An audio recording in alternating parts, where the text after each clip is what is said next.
one is urban environment, and the another one is city. And yeah, so we had to combine the topics because um, we realized that there aren't many of us here in the Zoom, so better to combine. Okay. Let me just quickly introduce the experts that we have with us here today for the urban environment theme. We have our first and foremost expert is Sumaira Abdulali. She is a well-known figure and activist. She is a multi-award-winning environmentalist who is especially known for her work against noise pollution, a serious but under-recognized health hazard and environmental pollutant in Mumbai, one of the noisiest cities in the world. And also, she's working on illegal sand mining, working against illegal sand mining, another under-recognized environmental hazard which aggravates the effects of climate change. Over the 2 decades, she has brought these and other lesser-known environmental issues to the public awareness through strategies, including public interest litigations, awareness, advocacy, and primary data generation. Then we have with us Vaijayanti Anand. She is an associate professor in Nirmala Niketan College of School Social Work. She has been teaching for nearly 30 years in the field of social science. She has a master's degree in social work and a PhD in sociology under the University of Mumbai. And she has associated with an NGO named Nirman, which has worked extensively in the informal sector. She has been bestowed with a United Nations award for her work in the area of migrants and HIV/AIDS. She has written extensively on varied subjects related to social science and social work. Then we have, for the disability theme,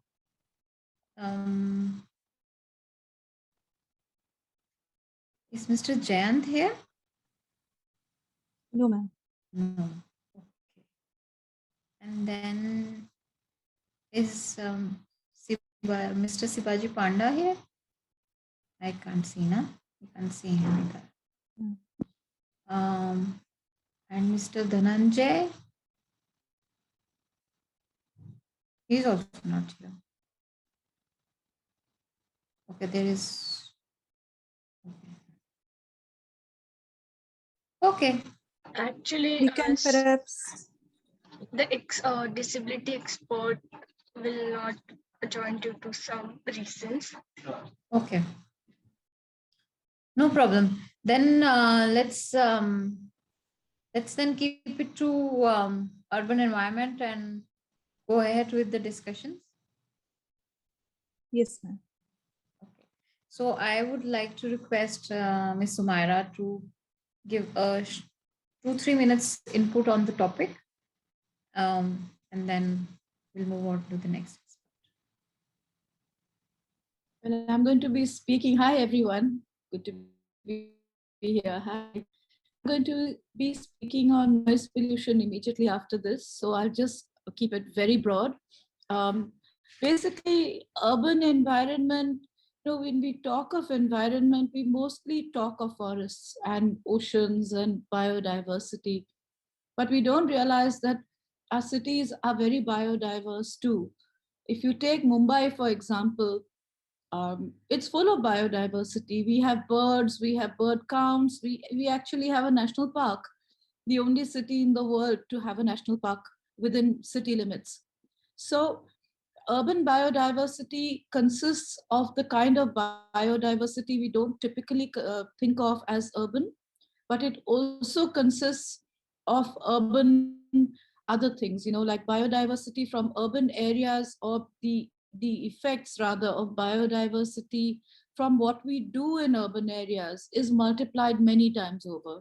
Because when we discharge effluents from a city, it goes into the sea and it affects biodiversity in nearby areas. When we, many of our urban activities directly affect our own urban environment, and they also affect the areas close to.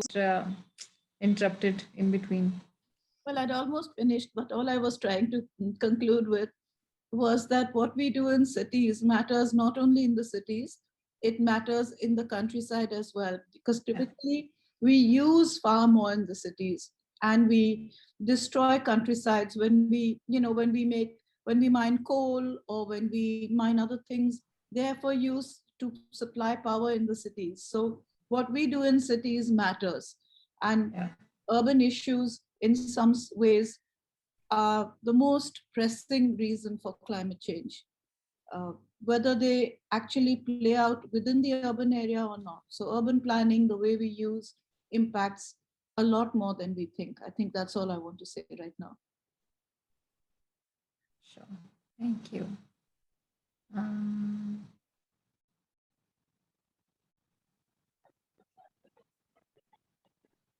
Should we wait a few minutes so that? Yeah. Is Miss Veg? Yeah, should I go ahead?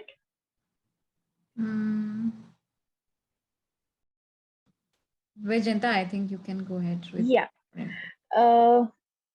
As earlier speaker talked about environment, and sometimes we forget that environment is made and destroyed by the human population. And since I have worked with migrant labor quite a lot, so I would like to put forth that generally migrants in the city are seen as encroacher, or as a destroyer, or as they are the one who are grabbing all the natural resources or all the resources of the city.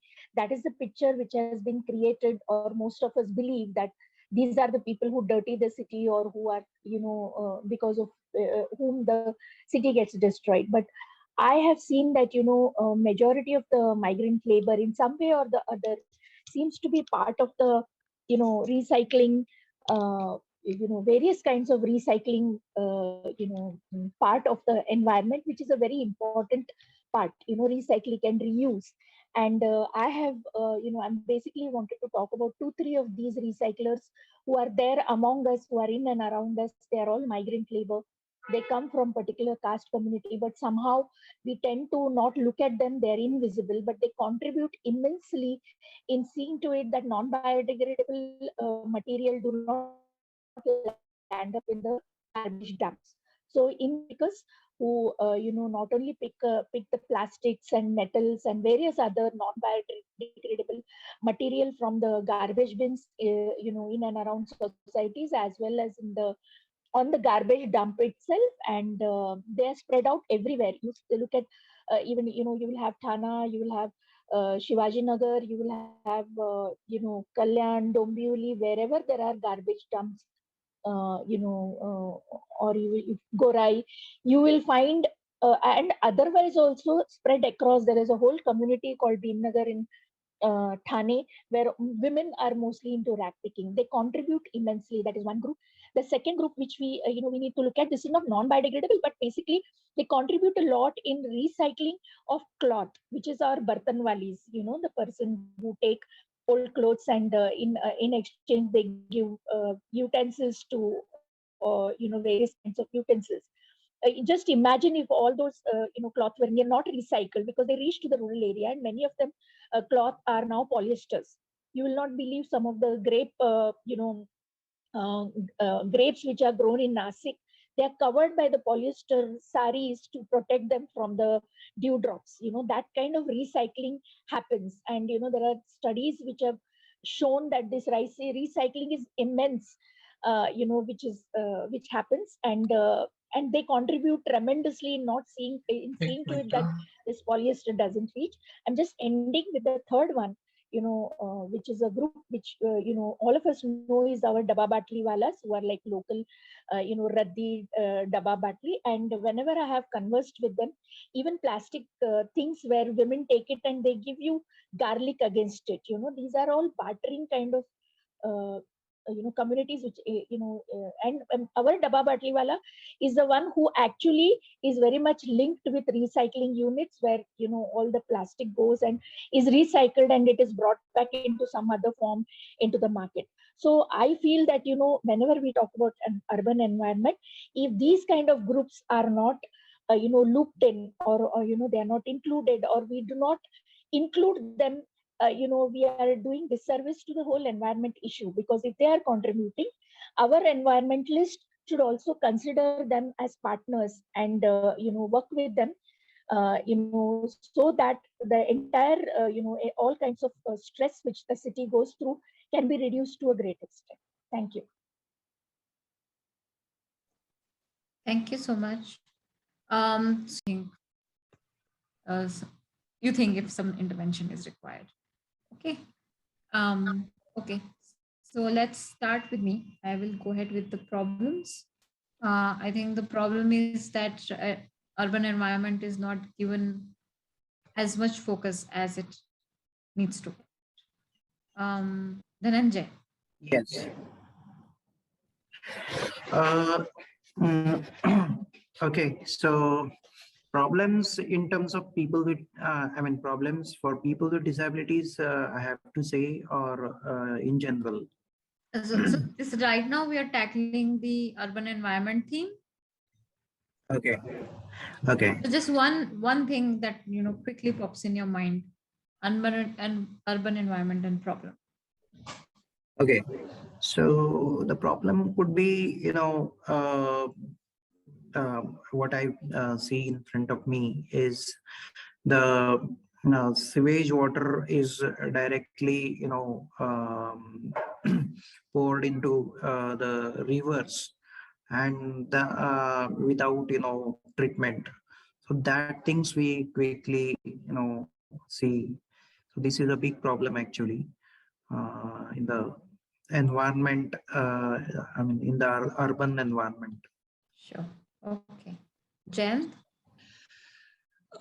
See, for me, this is more at a macro level, where the way we define economy is in a direct conflict with the real definition of development, what it should be. And that is what is the reason for all the issues that we have in terms of climate change, and eventually, of course, the urban environment. So whole consumer-driven approach that we have. So yeah, of course, the solution is trying to sensitize people more, and We'll come to solutions next. okay, right. Let's collect all the problems first. Okay. Okay. Preeti, would you like to contribute?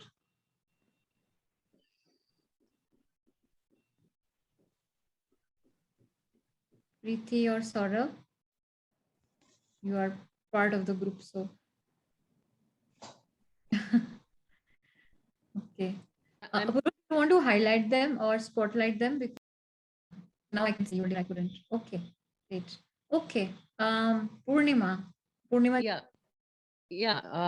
I think one of the major problems in urban environment, urban areas, is encroachment of forest land, where Mumbai is concerned. Sanjay Gandhi National Park from Thane side is encroached a lot. Even Vasai, if you see Virar side, we have Tungareshwar. There's a lot of encroachment. Some ashram has grabbed all the lands. And it's not just about us. Of course, you have asked about the problem. So encroachment is a major problem. Sure. And the second problem, can I quote another problem? Sure, very quickly. Yeah, the second is segregation of waste. Segregation of waste. Yes. Okay. Yeah. Sure. Thank you. Next, Dwiti. Yes. Problem in urban environment. So in urban environment, a lot of things are there, but one of the main important what like Anandji spoke about a while ago, that like we have to reduce the carbon footprint from how we get our food, like vegetables, etc., from elsewhere, right? So like, that's not exactly a problem, it's a problem and a solution both. So we are not making our environment good enough to, to be able to grow the microgreens like Harshad has done the workshop. So, that's something needs to be addressed. It's a very big problem, I would say. We have to go step by step though. Okay. Sakshi. Yes. I think it is over exploitation of everything, and we should also check our waste management thing. Okay. People are not that much good in all this. We overuse everything from food to resource, everything. Okay. Shruti? The pollution that is created by the vehicles or the industries for the needs of the people of the urban areas and stuff. Okay. Then Vijayanta ji, I would say that integration of migrant workers. Should we take that? Yeah, you can say that, when in all these things, yeah, integration of migrant workers, contribution in a reduction of many of these issues. Okay. Please note that. Then Apurva.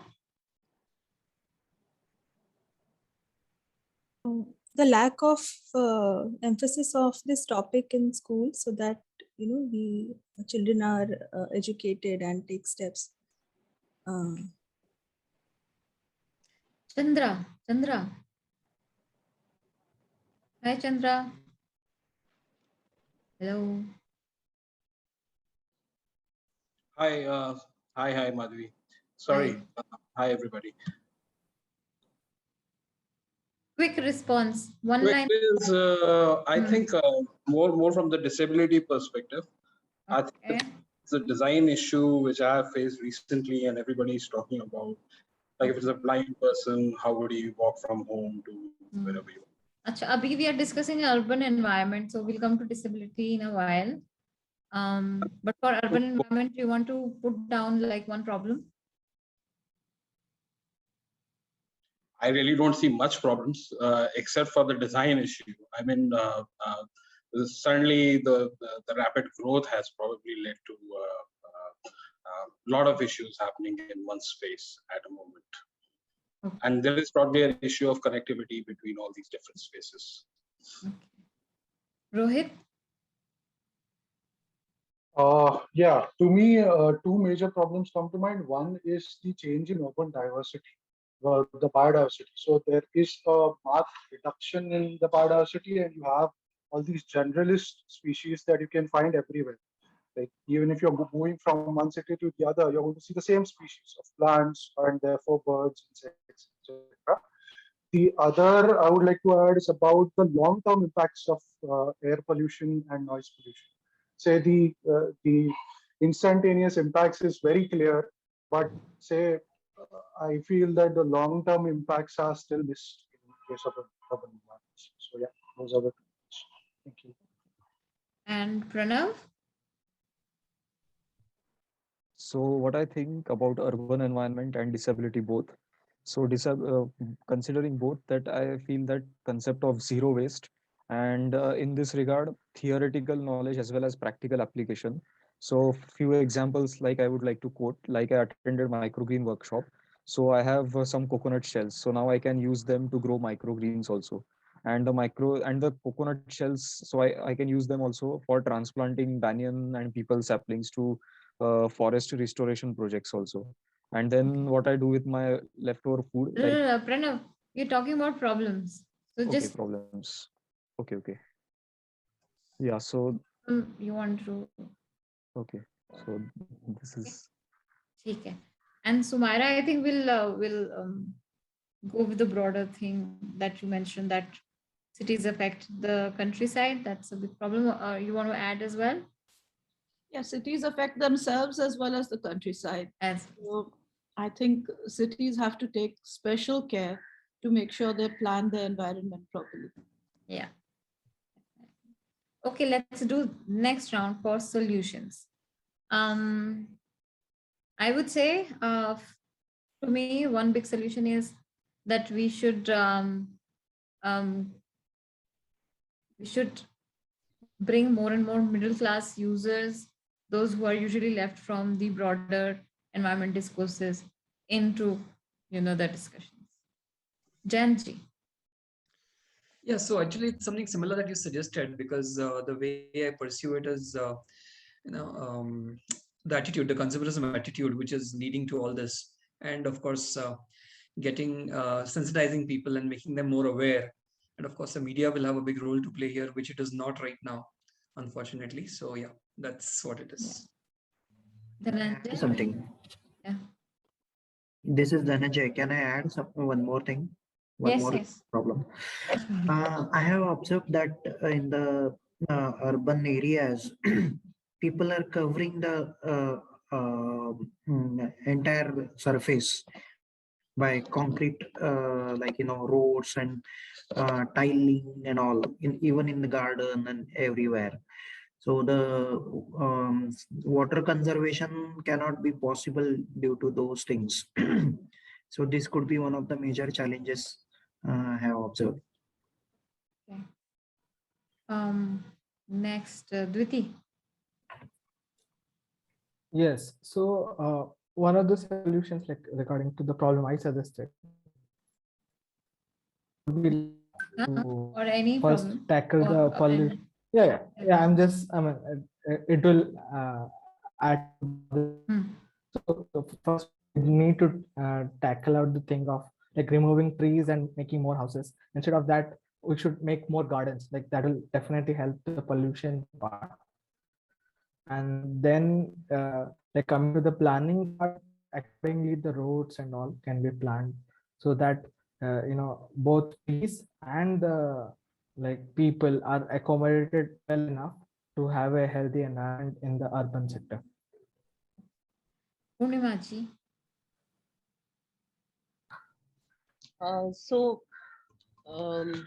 I think for encroachment on a micro level, I don't know if we can do anything, but policymakers have to make the change. Even media person should be actively involved in this.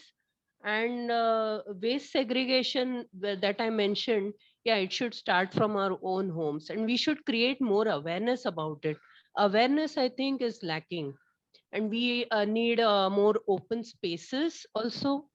That is one problem. I thought, I don't know how we'll be able to do that, but whatever spaces we do have, let's take steps so that they are not encroached upon. Sure. Yeah. Okay. Apurva.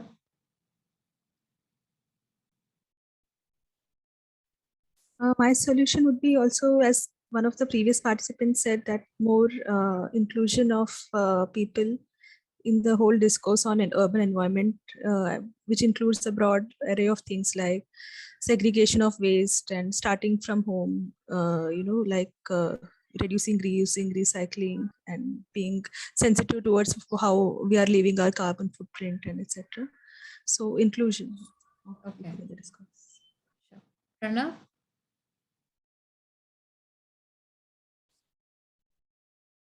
Pranav.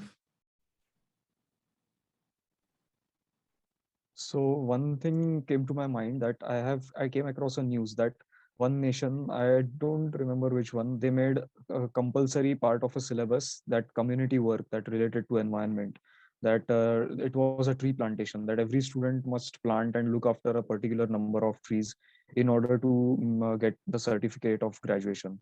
So making a practical activity as a compulsory part of syllabus in order to get a certificate. So I think that would help, since each and every person does it to get a job. Yeah. Okay. Rohit? Yeah. So one was, I think a lot of people have pointed about open spaces. So there should be a greater share of open spaces, but more than open spaces, it should be like forested spaces or the concept of unkept gardens instead of those manicured lawns that can address both problems of managing water and encouraging local diversity. With respect to pollution, I think garbage burning is a big problem in all the cities. Even if it's a smart city or it's a very small city, early morning garbage burning is a big problem. Yeah. And that's also the time when the smoke actually stays in that location. So I think that issue is to be addressed. Sorry, that becomes a problem. No, we'll note it. Yeah. Okay. Sakshi? I think we should keep the transport system should be more sustainable, and we should build green cities, and also food management should be like we can separate wet and dry waste. We can create a compost from the wet waste, and we can use it in many ways. Thank you. Thanks. Sumaira ji? Well, they're all wonderful solutions that I have heard, so I'd agree with most of them. But I'd also like to add that I think our generations should start listening to the younger people, because they seem to have a better sense. You know, many of them have studied these things more than the older generation and are very keen to do something about climate change. So I think we should start listening to them and hearing their voices in policy making and implementation. And we should also listen to them to teach the ones even younger than them, so that they grow up inculcating a love for nature. I think what's missing in many of our policies is that they're very textbook. We talk about teaching them from textbooks, do this because a tree gives you oxygen. But what we forget is that it's the love for nature which ultimately leads anyone to take real action. It's the passion. So we should make sure that we listen to the passion of those who have it. Rightly said. Very rightly said. Vajanta ji? I would like to say that, two of the things which I feel should be worked out, segregation of garbage, which is, which was made compulsory for all the societies. In fact, zero garbage was something which was talked about by all municipal corporations. So tying up of the societies with the NGOs which are working with, recyclers, waste recyclers, is something which has worked very well in some of the communities in Mumbai. So that pattern can be adopted, where the local recyclers community can join the society and participate in recycling, as well as taking care of the recycling of non-biodegradable, so that less of the thing goes into this. Has been done successfully in Godrej colony in DARC by an organization called Srimukhi Sangatna, which has formed cooperatives of women traffickers. The other thing which I has been coming up is encroachment into the natural what do you call it, as lungs of the city. So there also there are a lot of local societies, instead of just NGOs. Local housing societies have taken up issues, like in say Navi Mumbai wetlands. The issue is being taken up by the society themselves. So each of the housing societies also become alert and talk about, get involved actively in preservation of mangroves, wetlands, and concretization of the road, which prevents from tree from growing, as well as absorption of water. So I think all the housing societies and various other places can be brought into the gamut of our environment, when we are trying to resolve the issue.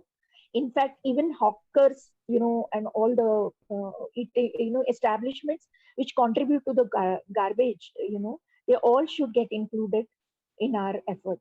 This is what I feel. Definitely. And Shruti? Yeah, so like most of the points have been covered, but like one participant said about the transport. So yeah, so the vehicles, the exhaust that comes, like the exhaust should be taken care of properly and on a regular basis, so that not more carbon emissions are produced and released into the air. And the alternative on alternate days, maybe the transport should be less or something, and public transport should be used on a regular basis than private transport. Okay.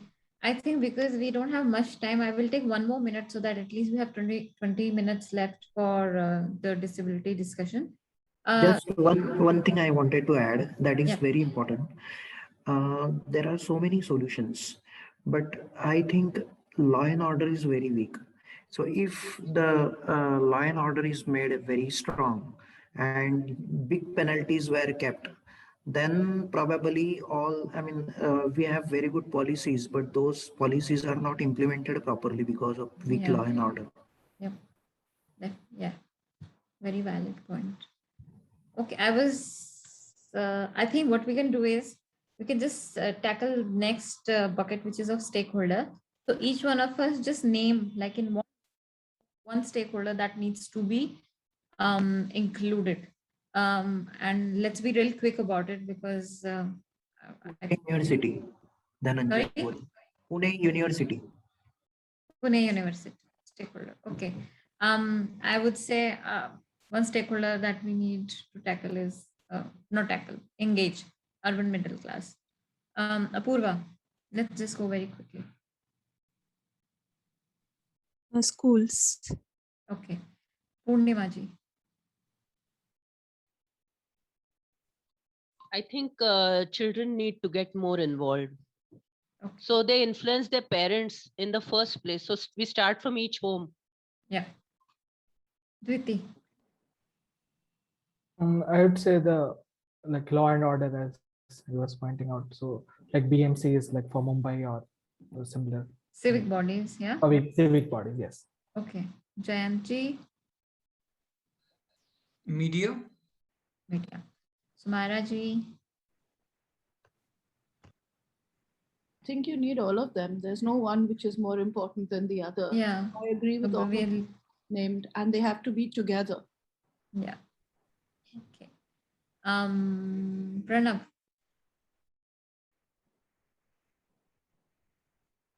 Sorry, I didn't understand the exact question. Stakeholder means in which industry, construction or the real estate?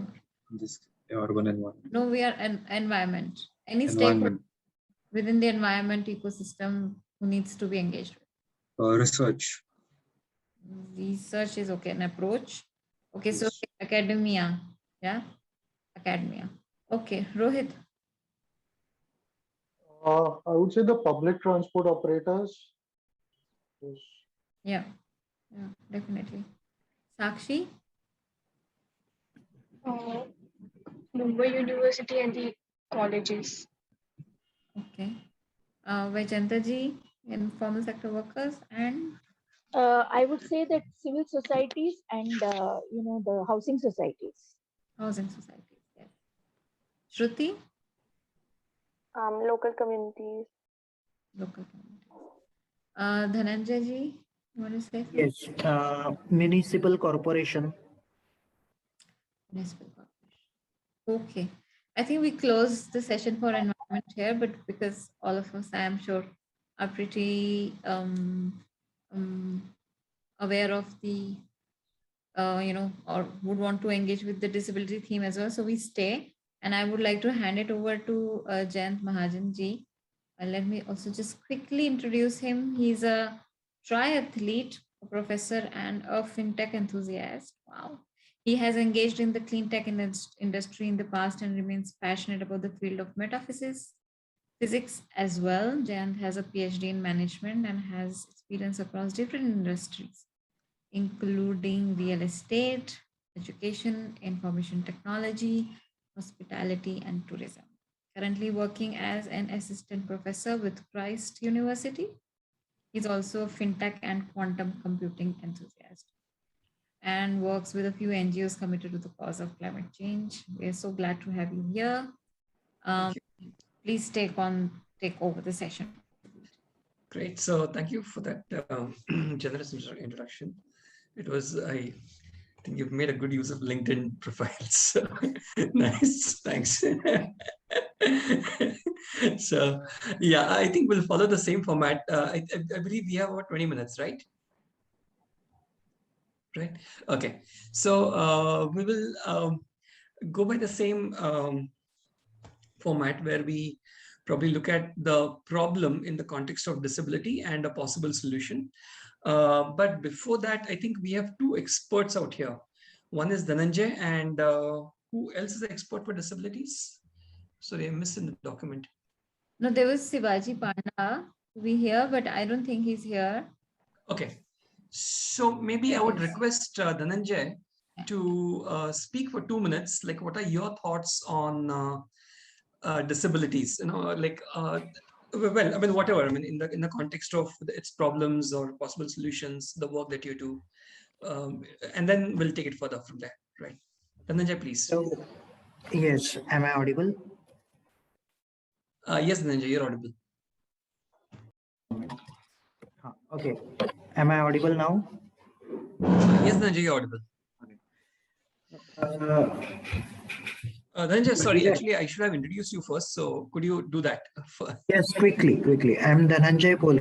I'm an assistant professor in Pune University and coordinating Center for Disability Studies and Inclusive Education. I'm co-founder of a software consulting company called Sugamya Digital Solutions Private Limited. Okay, so actually, few things I wanted to quickly discuss about persons with disabilities and their challenges. So first of all, the accessibility is one of the biggest challenge for people with disabilities in urban and rural area. So accessibility means what kind of accessibility? So built infrastructure accessibility, like our buildings, roads, footpaths, gardens, and transportation systems like metros, BRTS, and railway stations are not accessible for wheelchair users, for people with vision impairment, people with cognitive impairment, or other kinds of disabilities. Okay, vehicles are not fully accessible, and built infrastructure, then digital services accessibility. So websites, mobile applications, documents, all these things are not accessible for people with disabilities, and that's why they are facing a lot of challenges. And that's why, despite of having very high level of education, they are a high level of expertise, they cannot do everything independently. And if this problem can be solved or sorted out, then people with disabilities will enjoy the freedom as the able-bodied people enjoy. So this is the major, suggestion I have. And there are social challenges as well. So people, other people around people with disabilities, they usually cannot understand the needs or specific needs of people who are with various kinds of disabilities. So they should be sensitized properly about how people with disabilities interact with the various environment, like, digital environment, built environment, and what we can say, everywhere, what challenges usually they have, what solutions they can offer. So those things, if normal people or people around them can understand, then we can provide very high level of equality for everyone, including people with disabilities. Thank you.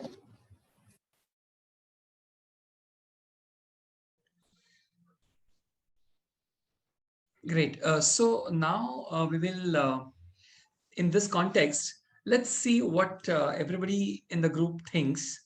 Yeah, so maybe I'll just call out names. And when we talk about disabilities, what does that come to your mind in terms of a problem? So let's look at that. In fact, just to save time, probably can say a problem and a solution both, right? So we can just do a quick round. So, all right, so we'll start with you, Mandvi. So I think the one problem that I see is I'm also an architect, urban planner.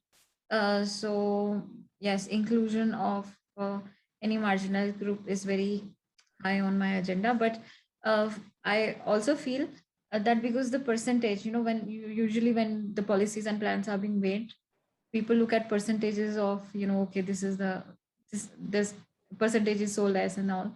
I think what we should also start doing is look at the numbers instead of percentage, because the numbers would really tell the story, and numbers are big enough for even for a country like India to start proper, inclusion and inclusive policies.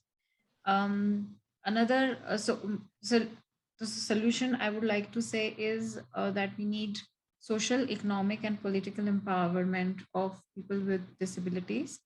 One way to do is also, like we do this in a lot of it in our work, is that stop looking for towards people from their social or identity, social profiles. Like we say, okay, you come from this place, you have done this, you've taken this kind of education, you are from this caste, okay, you have this disability, you have this ability. But look more for wisdom profiles in the people, because there is a lot of wisdom which is there everywhere. I mean, you don't have to be educated to have wisdom. So I think one is social, economic, political empowerment, and second is starting to look at people from their wisdom. Great, thank you.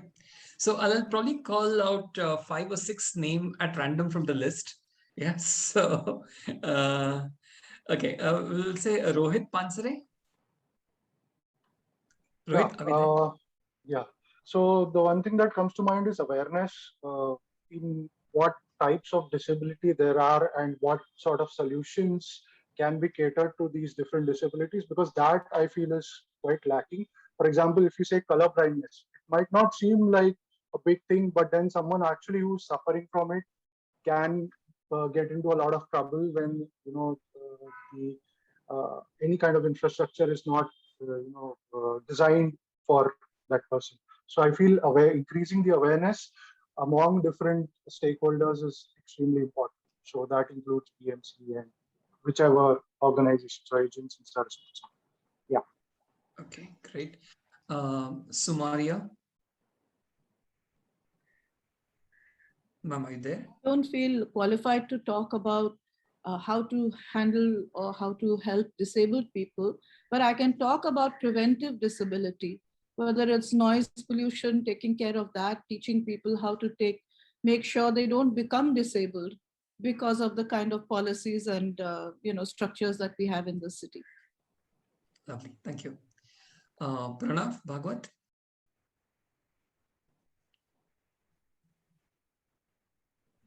Pranav, are you there? Okay, looks like Pranav is not able to respond. So we'll go to, Sakshi. Sakshi is a volunteer, so probably if you're busy somewhere else, then okay, Kavya, last person for a comment, and then Kavya, are you there? Okay, so even Kavya is not responding. So okay, yes, I think. Sir, I need to add something. Yes, please. Yeah, when we talk about disability, we look at the physical disability, which is more visible, but these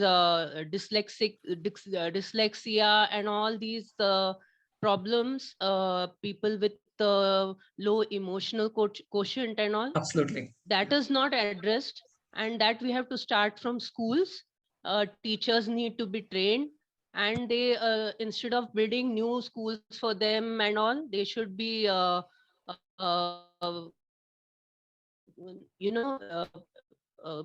absorbed in the main that's true. Inclusive education. Yes, that's the word. Yes, that's right. Jayant, I would like to add one more thing. Yes, please, Dhananjay. Yeah, so first is there are proper rules. Okay, so we have to comply all our services for that. Like there are guideline standards.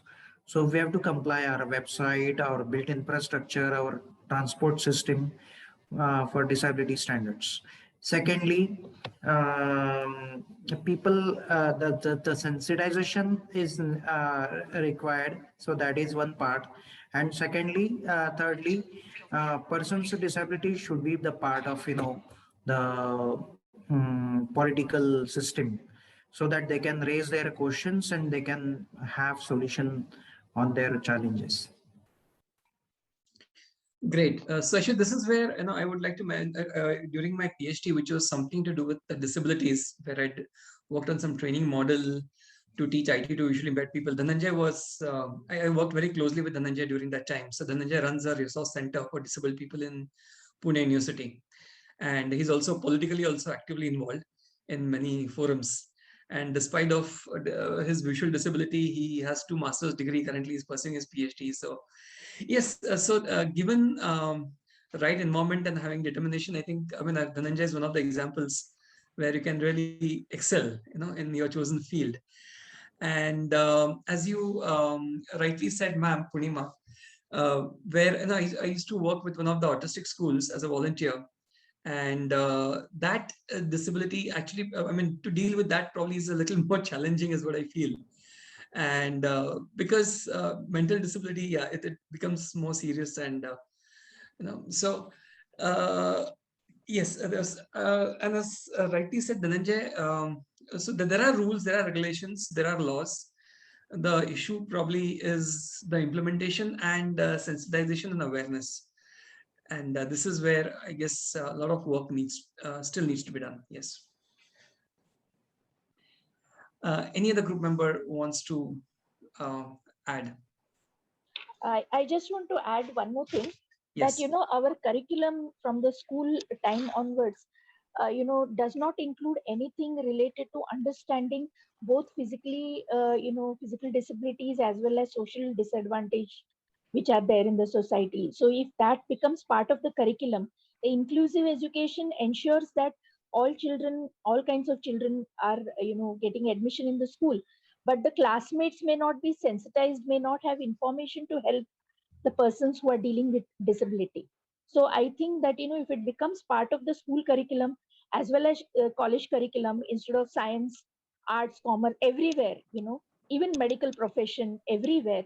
So that, it becomes like compliance in terms of, sensitizing as well as having an information, as somebody pinpointed, how different, disabilities need to be dealt with, and that curriculum should be definitely made by the people who are having disabilities. So because they are much more equipped to contribute in this. So this is something which has been lacking. Absolutely. So just by inclusive education, you cannot resolve the issue, because children will have, different kind of disabled children sitting in the same classroom, but they may not know what to do, in what way to help. It becomes overwhelming for other children as well as the child who is sitting there realizing that he or she is different. Absolutely. I think it's a very valid point. And in fact, I have been a witness. So in Symbiosis, for one of their MBA courses, they had, I think, 3 or 4 visually impaired students who were a part of their class. And so they used to study with everybody else. And I have been interacting with them in the kind of challenges that they face. So it used to be overwhelming even for the professors and their classmates, as to know, okay, how do you deal with this? So, but of course, over a period of time, they get used to it. But yes, Vijay, I completely agree with you. In fact, I don't know what Dhananjay, your point of view is, but in schools, we do teach about climate change. We do teach about these things, but I don't think there's any chapter or a formal input on disabilities. That I didn't realize it, but yes, when you mentioned it, just struck me. You're right. There is nowhere where we are giving a structured or a formal input in the education system to sensitize our children right from the beginning about disabilities. What different disabilities are there at mental and physical level? What can be done? Not only children, but the teachers. They can be very, Absolutely. very insensitive. Absolutely. And leave Yes. a kind of a mark on children's. Yes. I completely agree. And I unfortunately, I've seen some of those examples and they're not being very nice. So you're right. Dhananjay, would like to have your comments. Yeah, I'm sorry. Yes, please. No, I think actually Chandra initially had wanted to make an intervention. He's also a designer, so he wanted to make design related. Oh, yes, please. Yes. Yeah. Thank you, Manvi, for catching me up. I think you're right. Can you hear me? Yeah, very well. Yeah. Great.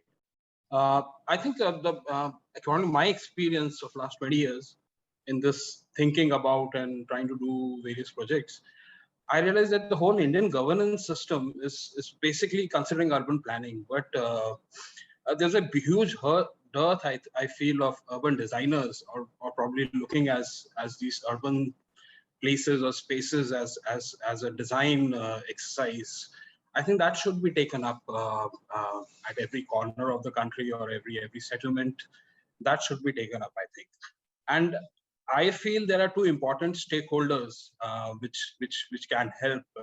Which actually 2-3 stakeholders in my mind are basically the senior citizens. I mean, I don't know. I would say basically people above 80 can be very instrumental in taking some ownership of this situation. Second is, I think, obviously, the disabled people themselves. I mean, Ahmedabad is I'm from Ahmedabad. So I feel the work the local institutions have done here, the disability and the blind associations, they have given a very strong focus on empowering the individual. So basically, they learn from the disabled individuals themselves and trying to give them gadgets, trying to give them, put them into the mainstream art, mainstream culture. And I think Lalit Kala Academy is very underutilized. The Ministry of Arts and Culture of this country is very underutilized or maybe it's because it's a state subject. So there's a lot of disassociation, I feel, going on. But I think to sum it up, I think we should learn, probably should look at our cities or towns as urban scapes, which can be really new, which can have a new definition. That's an opportunity we have. I mean, you don't have an opportunity unless you have a crisis. So I think the crisis we are in will give a younger generation and the older generation some scope to do things, I think. And the money and all the resources can be directed, should be directed, and will be directed if there are stakeholders in this direction. I mean, that's all I would say. Thank you. Brilliant. Thank you. So anyone else who wants to give any further inputs or point of views? Well, I'd just like to say that one important stakeholder we forgot kind of in both sessions is politicians. That we always take them as being, as being different from us. But politicians, generally speaking, follow the mandate of their people, if there are enough people. So I think politicians are a very important stakeholding, which we have not adequately tapped. Yes, I agree with you. In fact, Dhananjay, being politically active, what is your opinion on this? Yes, actually, persons with disability should be part of the at least local governance, so that they can design, develop their rules and implement their rules effectively, and they know their challenges. But unfortunately, in India, there is less people with disabilities in the politics, and that's the biggest challenge. Challenge means, I think, vacuum in the politics, and that is what I have observed. Yes, that's true. In fact, incidentally, this was somewhere in 2012, Dhananjay, if I'm not wrong. Dhananjay and me, we were part of one of the conferences held by European Union. And so there, as a part of the inauguration, one of the MPs of Brussels, so she was there, and she was mute and also hearing impaired, both. And despite this, she was holding one of the high positions, high political positions. And she was MP of European Union. She was an MP of European Union. Okay, right. So, and then I was really surprised would be an understatement, actually. So to see someone having these disabilities but yet holding a very high political position, and she was of course walking around with the interpreters and getting a job done as so that so something similar we should be able to do here in India as well. So yes, that is a good point. Thank you. So I think if there are no, are we out of time? Actually, I didn't keep a track of time. So we had 20 minutes when we started. I don't know how much time we have consumed. So I think, yes, we're almost there. Right. Yeah. I think they said we have time till 3:10. Oh, 310. Yeah, so I it's think we have 315 not now. discussed much about the stakeholders. So let me quickly cover the Yes, please, stakeholders Dhananjay, that can be please. involved. Yes. First of all, the persons with disabilities themselves. Okay. Second, the academic institutions. Okay. Then the third kind of, the stakeholders would be the bureaucrats, and then the important stakeholder would be the media. Media is not playing proper role for persons with disabilities. Like the media shows something that, okay, that is challenge. Okay, sorry, the problem, but I'm just listing out here the stakeholders. So media. So these are a few stakeholders that we have to consider. Yeah, right. That's true. Great. So I think it was a very interesting discussion, and we could really summarize many things in terms of the problems, the stakeholders, and also the possible solutions. Of course, now it's the implementation, which always is the issue. So, so let's see how it